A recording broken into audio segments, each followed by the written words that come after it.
пока. Просто я не хватает, но еще 19 лет, молодо для парень. С другой стороны, у высоких ребят часто бывает так, что к годам 15-16 они как раз вырастают. И где-то уже после этого возраста, в отличие от большинства людей, мощности перестают добавлять. Ну, по-разному может быть. Тут в будущем мы посмотрим, если мы еще этого игрока увидим. Вырос он или нет. И в мастерстве, и чисто физически. Филипп Матиевский. Доводилась вроде передача, и нужно было более четко, наверное, атаку организовывать сейчас. Мяч за голову нападающему во вторую зону пошел, и сейчас в большей степени это элемент везения, что получилась эта скидка, потому что это должна была быть скидка со всей очевидностью. Ясно было, что нужно страховать мяч за блоком. Как-то вот не продумали этот момент сейчас ребята из Новосибирска. Такие огрехи мы видели, они случаются. Очень часто падают эти мячи, совершенно очевидные, когда других вариантов для нападения нет, что будет обманный удар. И тем не менее, все равно выигрываются очки таким образом.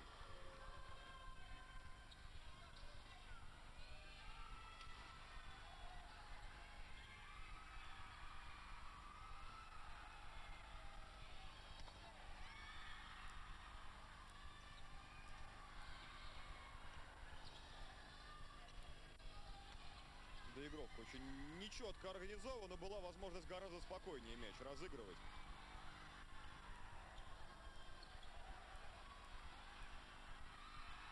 Так, хватает суеты, конечно.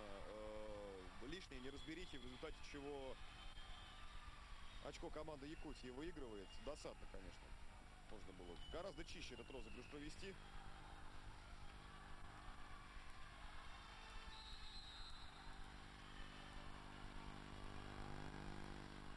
Аут. Не нужно было мяч трогать. И совершенно правильно. 5-4. Пока удается навязывать борьбу. С большим трудом, конечно, команде из Якутска, потому что вот последний мяч на схеме был добыт в большей степени за счет проблем, которые у соперника на его половине площадки возникали.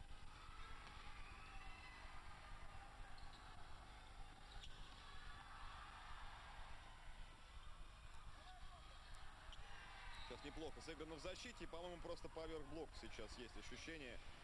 Переводит этот мяч высокий Богдан Глевенко. Ну, постоянно это видно. Сказывается преимущество в запасе съема в высоте атаки у Новосибирска. Ну, суммарно по росту значительно выше этой команды. Значительно больше похожа на такой устоявшийся волейбольный коллектив. Я, честно говоря, насчет года рождения, годов рождения, даже так можно сказать, команды из Якутска сказать ничего не могу. Может быть, здесь ребята просто несколько помоложе. Не 92-го года, а 93-го, 94-го. Такое возможно, допустим, точно совершенно знают каким-то обрывочным свидетельством из прессы с официального сайта, что монгольская команда очень молодая сюда приезжала, моложе 92-го года. Игроки были. Первый темп работает совершенно неумолимо. Максим Куликов единственный мяч в этой встрече не забил. Тот самый, который направил в аут. Все остальное не цепляется блоком. Даже, в принципе, никакого шанса совершенно нет у команды Якутии в той ситуации, когда он атакует. И он атакует значительно больше своего коллеги по команде и по амплуа Филиппа Матиевского. Впрочем, и тот свои немногочисленные мячи добил до площадки очень четко. Собственно, как в самом начале я и прогнозировал, что этот элемент по соотношению силы роста, высот, на которых находятся волейболисты, будет очень высокопроцентным, эффективным для Новосибирска. Так и получается. Ну и первый технический тайм-аут.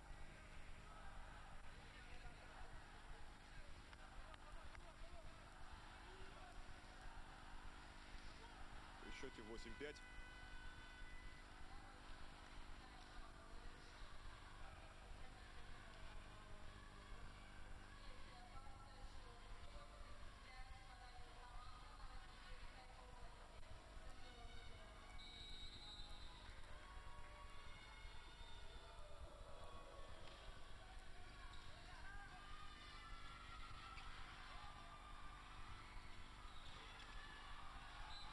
Доиграли мяч. мяч. Ну, Волгов так понемногу расходится, какие-то мячи собирает. Во второй партии и в третьей. В самом начале этого сета у него очень приличная подача получилась. Первый вообще практически ничего забить не смог. В дальнейшем постабильнее. И он такой... Его слабым звеном, конечно, в его команде не назовешь.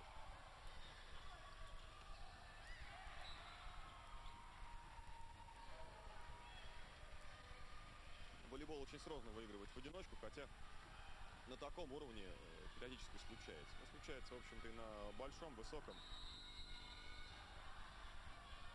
Велик запас прочности.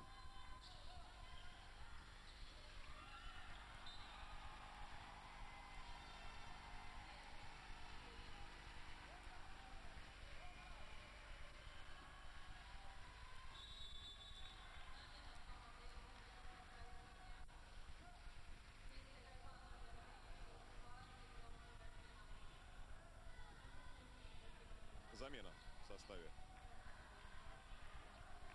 якутской команды происходит.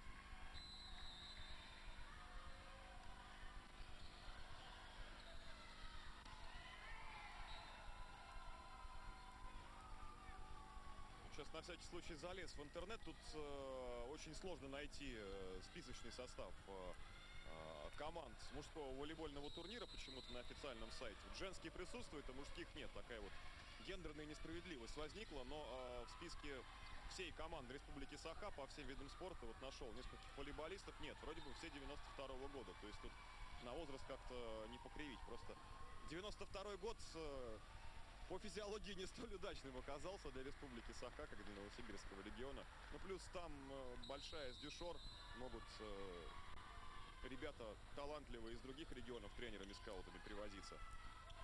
Не только, наверное, ресурсы собственного региона используются. Предполагаю это.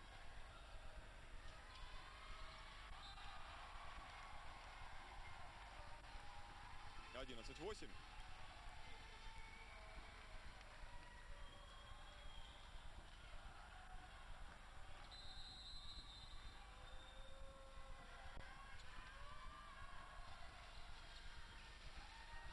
Тяжелый прием, но видели мы, что для нападающих из Новосибирска, в общем, не проблема временами сняться на отведенном мяче. Сейчас, правда, это было слишком сложно из-за головы передачи, и под такой мяч невероятно тяжело подстроиться. 11-9.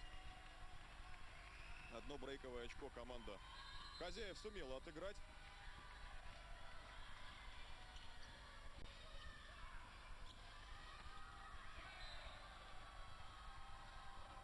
Площадке мяч сейчас, плюс ко всему прочему, он еще и руки блокирующих зацепил. Наверное, это Александр Верещагин под 8 номером.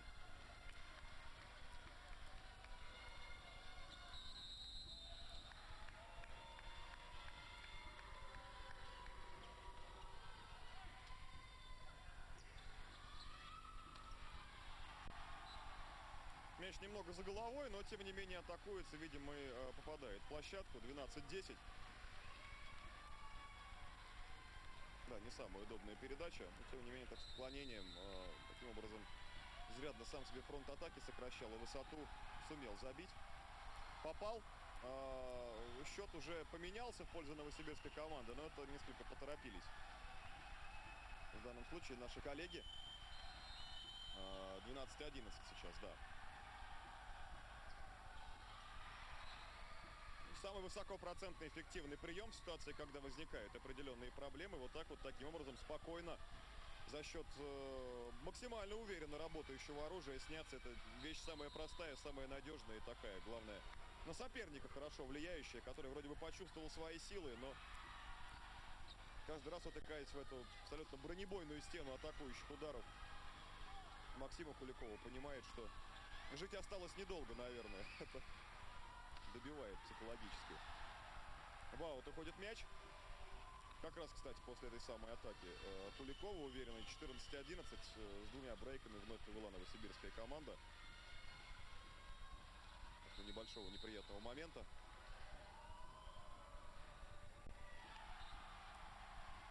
Коваля еще планер, кстати, достаточно неплохой, довольно агрессивный и неприятный. Для приема в целом тоже такой же.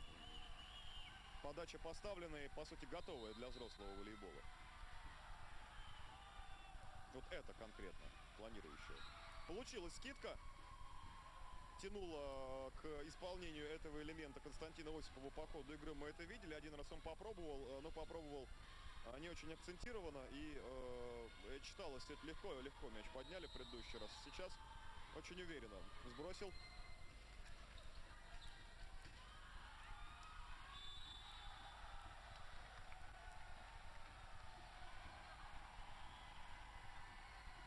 Попал в площадку. Были определенные сомнения. Мяч действительно такой достаточно сомнительный, но все-таки в пользу хозяев он.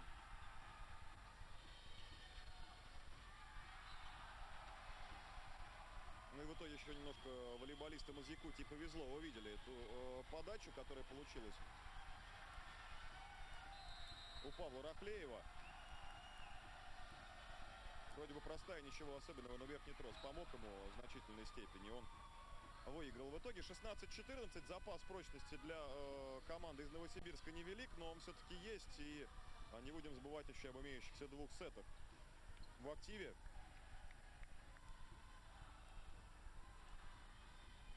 Коллектива под руководством Сергея Банова. И, соответственно, концовку психологически хозяевам будет играть намного сложнее, несмотря на очень солидную поддержку собственной публики.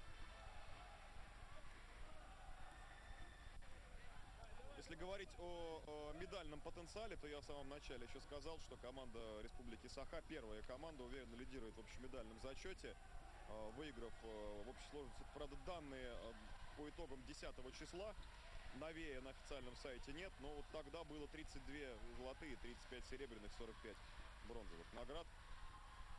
А для новосибирской команды, в свою очередь, вот эта вот потенциальная золотая медаль будет очень весомым пополнением копилки региональной, поскольку пока высших наград всего лишь 7 у Новосибирска на этом турнире. 8 серебряных, 8 бронзовых. И так очень аккуратно, симметрично будет выглядеть табличка для Новосибирска по 8 золотых, серебряных и бронзовых в случае победы здесь. 16-15 получается. Тяжелый очень съем на организованном тройном блоке. Видимо, девушки в национальных костюмах, которые не иначе как церемонию награждения будут проводить, раздавая всем сестрам по серьгам. Серьги у них там, по-моему, хватит на пару команд.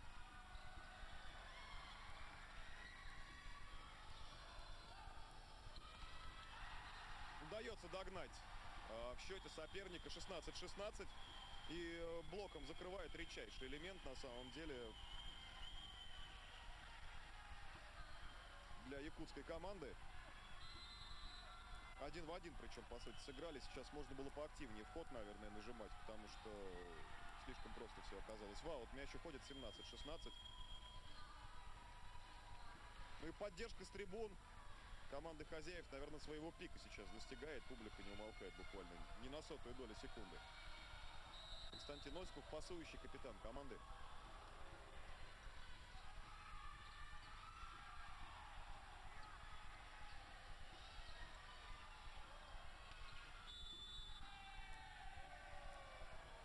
Забирается в сетку блокирующие.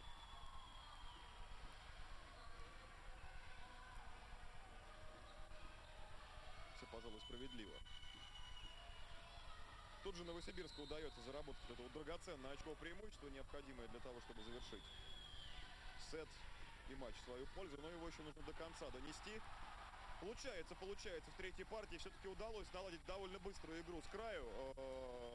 Достаточно темповые взрывные передачи. И вдвоем на край сетки постоянно новосибирские блокирующие успеть не могут. На одном блоке снимается соперник. И здесь тоже, в принципе, на самом деле не успели сейчас.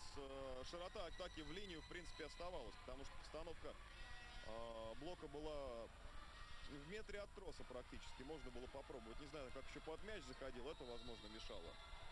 Но, в принципе, коридор в линию явно оставался. От и 20-17. Вот это уже, наверное, может быть ключевое даже очко. Слишком авантюрная попытка сыграть первым темпом. Видим, сразу два блокирующих поднимается с волейболистом якутской сборной. И, собственно, здесь никаких шансов пытаться как можно более агрессивно сбросить мяч. В конечном счете эта попытка приводит к ошибке. Перерыв, вне всяких сомнений, перерыв, который берет тренерский штаб хозяев при критическом счете.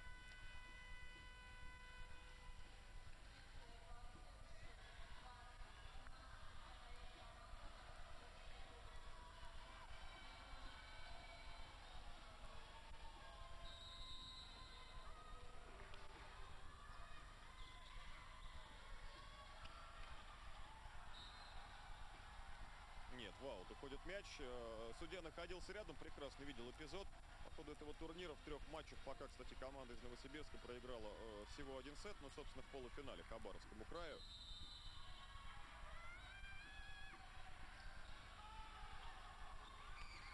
Если удастся удержать до конца это преимущество, этот сет может оказаться последним. Классный перевод в ход сейчас. Шире блока двойного. Оказывается, в данном случае как раз никаких проблем с тем, чтобы блок поставить, не было. Времени для этого было достаточно.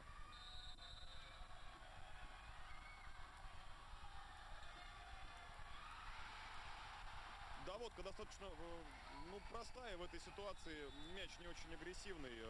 Идет сейчас хороший для приема сверху. 20-20. И ответный тайм-аут сейчас вынужден брать тренерский штаб Новосибирской области. Сергей Банов. Так, преимущество при обмене съемами, конечно, будет оставаться сейчас у команды хозяев. Очень много дарить сами начали. В принципе, да, соперник стал играть чуть поагрессивнее, чуть точнее. Но сейчас явно не по графику самих себя действуют ребята из Новосибирска. Если сопоставлять с тем, что мы видели во второй партии. Процент брака своего подрос. По концовке такая... Некоторые, характерная, может быть, для этого возраста вальяжность. Слишком простого развития событий. Пожалуй, что мяч за, кстати. 21-20, не знаю, быть может.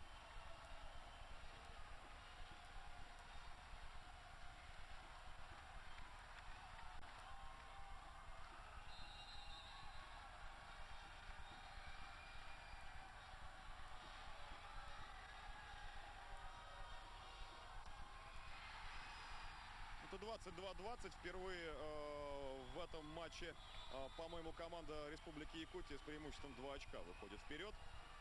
Оба тайм-аута сумел Сергей Банов до самого конца донести. Сейчас очень тяжело и нестабильно выглядят ребята. Опять пошли эти из Новосибирска, эти простейшие ошибки при доводке мяча сверху. Отсюда и в итоге приходится организовывать атаку на отведенном мяче.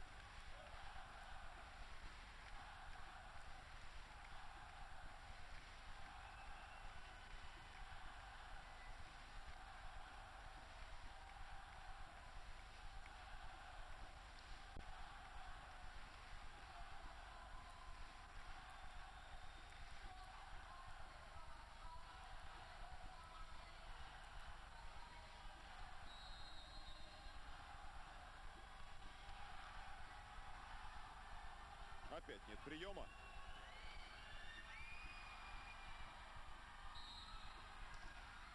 Вылетает, конечно, на чужую половину площадки сейчас связующий при попытке организовать доигровку.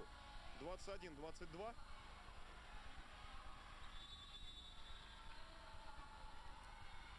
Сейчас, по-моему, съем в гораздо более сложную проблему превращается для соперника. Замена происходит.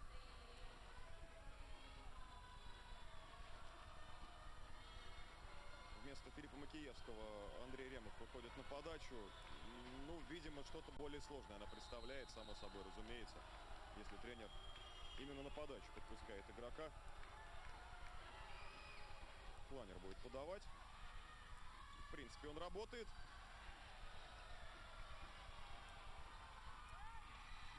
Есть у команды Новосибирска, появляется шанс, отыгрывается. Она 22-22. Качели такие очень серьезные. Причем по концу сета. И какие же колоссальные нервные ресурсы вкладывает публика в это событие. Действительно полное ощущение по реакции зрителей на трибунах, что как минимум финал Олимпийских игр проходит. И Просто буквально все поставлено на карту. Ведь это ведь всего лишь юношеский турнир.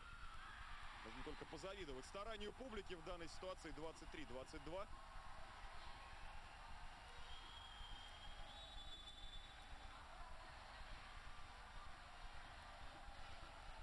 Чисто в площадку мяч попадает. Обратная замена. Ну, Ревов, будем считать, что сделал свое дело. Однажды довольно серьезно он сумел осложнить прием сопернику, от чего, собственно, его команда получила доигровку. Вот уходит мяч. Да, это высокопроцентное оружие, но сейчас доводка была не очень чистая, и передачу нужно было адресовать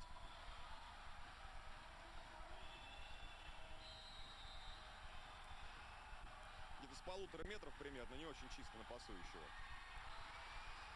Попал. Нет, не попал в площадку. Таково мнение, по крайней мере, в данном случае судьи. Ну и выигрывает все-таки эту партию команда из Якутии. Это может быть в дальнейшем интересно. Команда хозяев площадки сумела выиграть третью партию. Ну, команде из Новосибирска есть смысл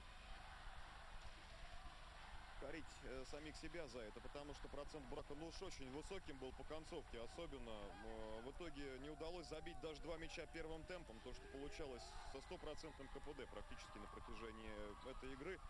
Но допускали ошибок даже в этой ситуации и в этом случае при данном вот конкретном развитии событий. И вообще хватило своих ошибок. И, собственно, как я предполагал, что в том случае, когда процент четкости действий Новосибирска упадет, тогда у якутской сборной могут появиться определенные шансы. Но мы видели, что они действительно появились. Плюс своя атакующая игра достаточно быстрая, она присутствовала. И на краю сетки действовали довольно эффективно. В свою очередь хозяева. В итоге из этого вот так вот на ровном месте, по сути, можно сказать, возникла интрига. Ну, сами считайте, со счета 25-19, 25-19 и 20-17 якутская сборная выиграла эту партию и имеет все шансы на продолжение борьбы, я думаю, правда.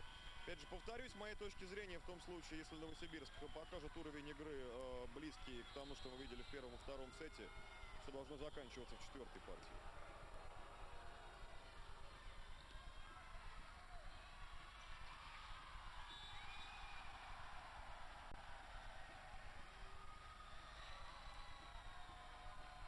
Видимо, было касание блока, по крайней мере, по титрам уверенно первое очко отправляется соперник. Пожалуй, что было, наверное. Да нет.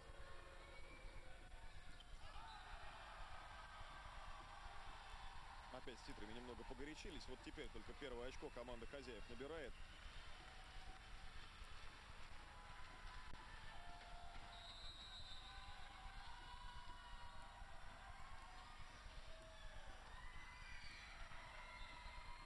Чисто первым темпом, но это не в концовке. По концовке бы вот так сыграли хотя бы раз, то оба мяча получились. Но там с определенной степенью риска, особенно первый, и каждый раз подвисал так атакуя с отклонением. Передача шла где-то метров с 1,5. Не очень чистая игра для такого вот тонкого элемента, как первый темп. Прямой потомок Чингисхана, не иначе. Солидно выглядел мужчина.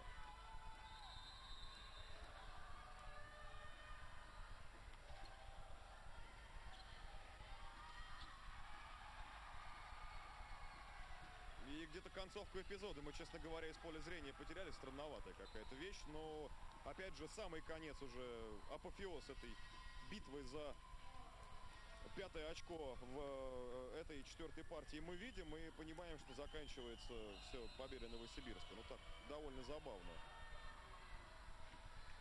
Было действительно, мы не видели, как доставался мяч. Ну, как-то доставался, тем не менее, 5-1. Выплеснулись хозяева еще в предыдущем сете, когда все было поставлено на карту, и в невероятно сложной ситуации они смогли достать соперников, проигрывая 0-2, 17-20. Тоже, наверное, это может злую шутку сыграть. Колоссальный уровень эмоционального напряжения.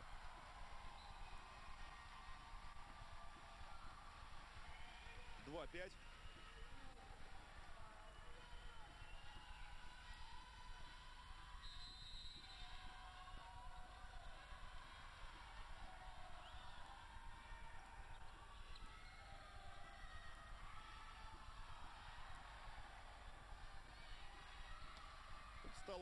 более-менее с блоком у якутской сборной появляться ближе к концу этой встречи.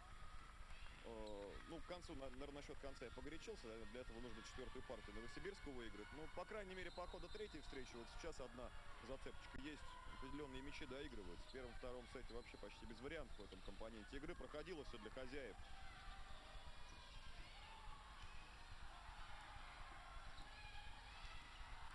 Сейчас очередной мяч цепляется, причем дважды. Ну, подустают новосибирские волейболисты тоже по ходу этой встречи. Высота съема, резвость, динамика движения уже не так, конечно, что в самом начале. Это сказывается, постепенно появляется шанс у команды соперника. Я думаю, что в зале довольно жарко.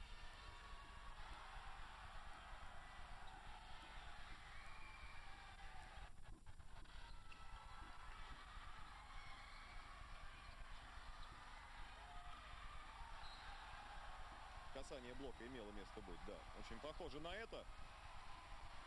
6-4. Болгов, ну, явно с прицелом на касание блока и атаковал. Он не собирался здесь очко выигрывать попаданием в площадку, потому как мяч шел, это видно прекрасно. Ответ пропорциональный. Вот как бы говорю еще раз, концовки партии. Самые сложные элементы.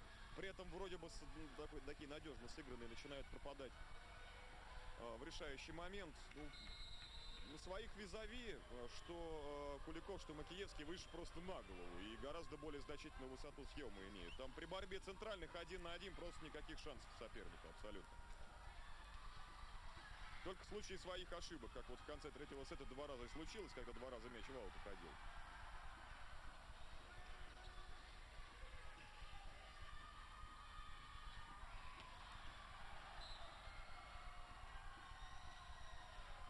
Теперь далеко за. Опять, кстати, ощущение есть, что хотел сыграть по рукам Болгов. Делал ставку на ту же технику нападения, которая принесла ему очко. Предыдущий момент, когда он играл мяч, теперь не получилось. 8-4. Первые технические в четвертом сете, который может стать последним. Впрочем, так же, как и предыдущая партия могла стать последней. Там также по ходу этого сета постоянно, пусть и небольшое преимущество команда Новосибирска имела. Но к тому же первому техническому тайм-ауту счет, допустим, 8-5 был.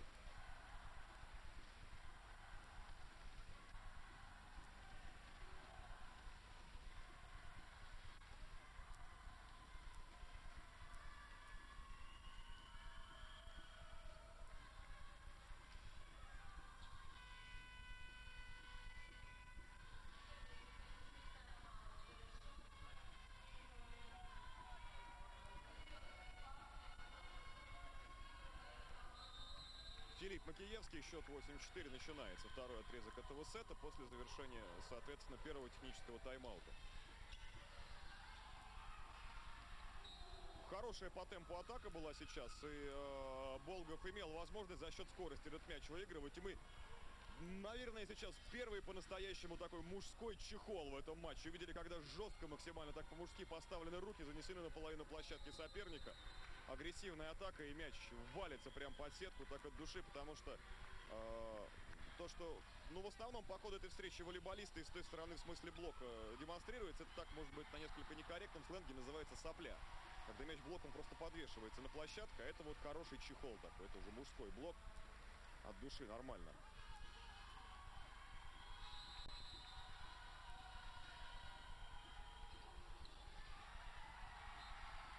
Переходящий сеточный мяч очень уверенно выигрывается. 9-6.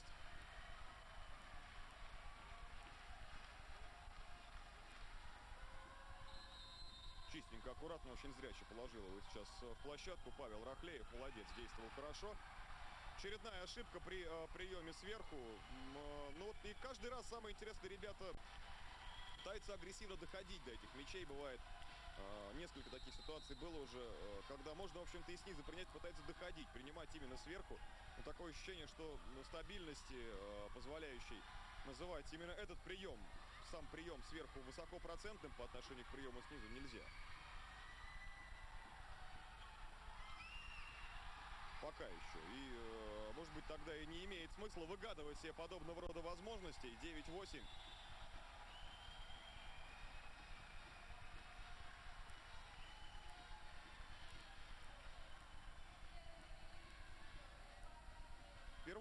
минут в этом сете берет при данном счете Новосибирская область. Постоянно все очень хорошо начинается. Что в третьей партии, что в четвертой. Для Сергея Банова. Ну, кстати, с точки зрения темперамента какого-то и агрессии во время тайм-аута, он, скажем так, несколько по-другому ведет себя, в отличие от коллеги его из команды Республики Якутия. Александр Романова тут несколько активнее прессингует своих подопечных. Это в определенной мере приносит свои плоды. Мы видим, что в безнадежной практически ситуации третья партия была выиграна. 9-8. Один брейковый мяч всего лишь в запасе.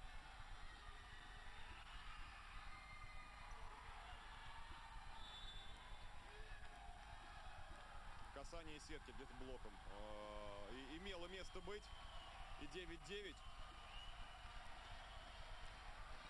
Публика просто с катушек съехала от восторга. Ну, не страшно представить. На самом деле, давно пора уже, наверное, сборную России привозить тогда, я думаю, сюда играть. Вот посмотрите, сколько эмоций, драйва и какого-то буквально такого прединфарктного состояния от игры всего лишь юниорских сборных регионов двух. Ну, пусть одна из этих сборных представляет собственный регион. Представьте себе, когда 5-6 тысяч таких болельщиков соберется на матче, ну, допустим, мировой лиги России и Италии. Мне просто страшно за гостей Сапинет.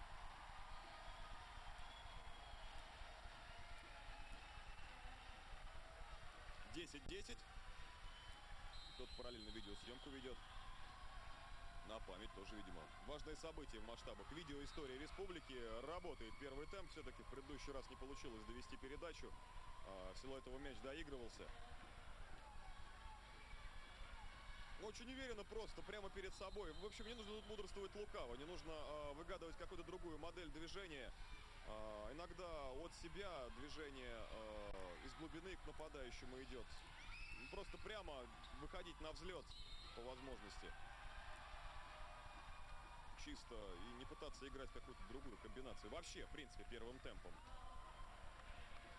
Осипову с его центральным, и с Макиевским, ну и в первую очередь с Куликовым, который за эти 3,5 партии, наверное, мячей 10 нападений уже забил. И, пожалуй, что может быть и самым результативным игроком этой встречи является, с учетом блока, такое может быть. Передача за голову довольно сложная вещь для пасующего, в принципе, любого, особенно на молодежном уровне. И поэтому Алексей Наговицын, он, по-моему, функции связующего выполняет в составе команды Республики Якутия, ошибается.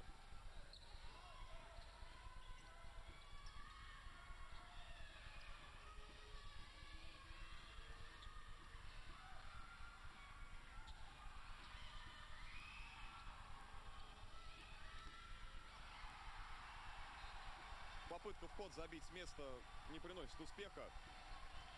Динамики в движении нет. Добавляется усталость уже. Так, наелись немножко ребята. Вот по внешнему виду это видно уже хорошо. Опасная довольно подача силовая у Болгова. Мы видели пару случаев по ходу этой встречи, когда она приносила уже свои дивиденды. Ему 14-11. Выбирается все-таки постепенно вперед команда Новосибирска после того, как якуты сумели догнать ее.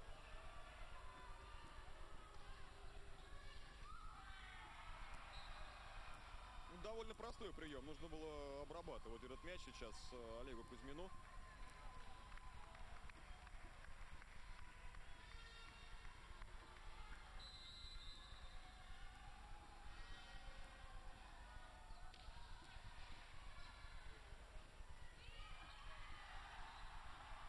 Вот, смотрите, первый темп получился сейчас довольно хороший. Может быть, чуть ли не первый раз за всю игру работает этот элемент. Но, правда, для этого приходится играть очень быстро, взрываться, уходить за спину по отношению к пасующему сейчас центру. Таким образом можно выиграть на скорости дуэль у центрального соперника, который выше значительно, у которого длиннее руки. Таким образом, действительно, этот элемент может приносить какие-то плоды. И только так он может быть эффективен для хозяев площадки. По ростовым показателям, вот это видно особенно по игрокам этого амплуа. По центральным разница просто колоссальна. 16-12, второй технический тайм-аут. Разумеется, при этом счете начинается последний отрезок четвертой партии, который, потому как развивались события в предыдущем сете, потому как они развиваются, и в этой партии в том числе, никто не скажет, что может быть последним. Уже со счета 8-4 по ходу этой четвертой партии команда Якутии сумела отыграться. Почему мне отыграть еще разочек те же самые 4 очка, которые опять возникли по разнице в счете. Этот болельщик явно просто получает удовольствие от самого факта нахождения вот в этой вот акустической ауре шикарной, которая сейчас имеет место быть в этом зале. Купается в ней как в бассейне прямо. Не знаю уж с чем.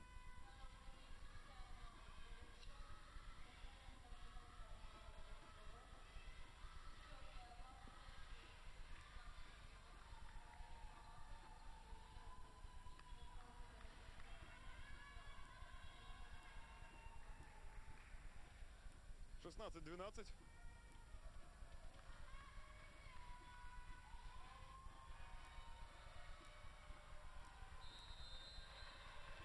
Капитан команды Новосибирской области Константин Осипов на подаче. Такой неприятный планер временами тоже прорезается. По крайней мере, сейчас он прием совершенно очевидно испортил сопернику. Другое дело, что за счет хорошей скидки был переигран тройной блок. Здесь приходится включать уже действительно неплохую технику исполнения, потому что удар мог быть атакующим. И, в принципе, для страхующих игроков очевидных вариантов не было по подбору.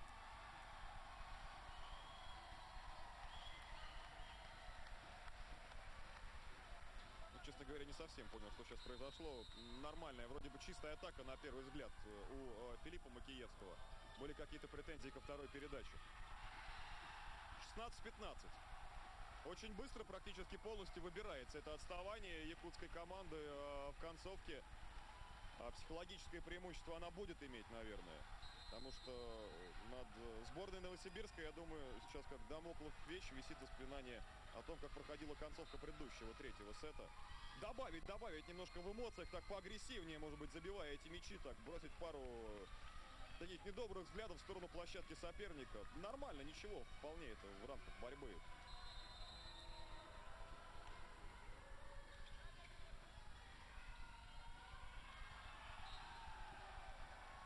Сошлись, вроде успели двойным блоком, но как раз вот в эту захлопывающуюся практически створку уже успел Владимир Макаров в последние сотые доли секунды продавить мяч. 17-16.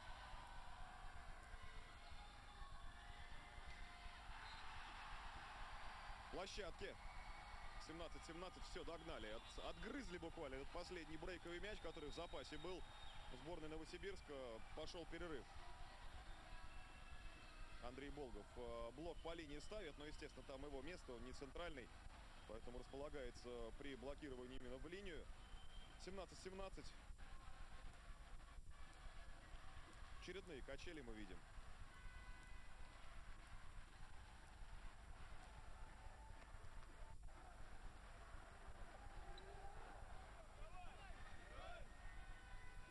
Неплохо было бы послушать, на самом деле, что сейчас говорят тренеры новосибирской команды своим подопечным. Сия опция куда-то пропала в нашей трансляции.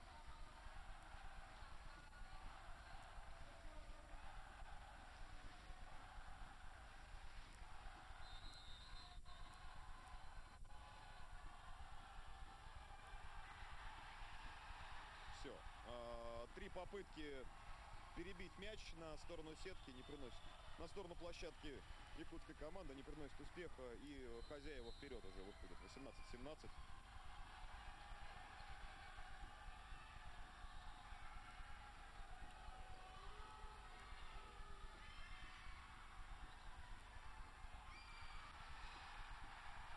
Падает мяч. Сейчас за блоком. Ну что, руки заносить же на другую половину площадки. Элементарные вещи. Чувствовать надо эти мячи. Сейчас мяч, по сути, в руках у Филиппа Макиевского был. Он обязан был его играть. Он, можно даже сказать, имел преимущество в этой ситуации. Пропадает передача моментом. Сейчас начнет разваливаться новосибирская команда. Боюсь, что от такого развития событий и под таким прессингом публики. Вот детсад уже начинается. Никто не требует выиграть этот мяч. Его просто нужно отдать сопернику. этот раз не получилось. Ты все равно не забьешь его с там 5-го метра практически, ну с 4-го как минимум.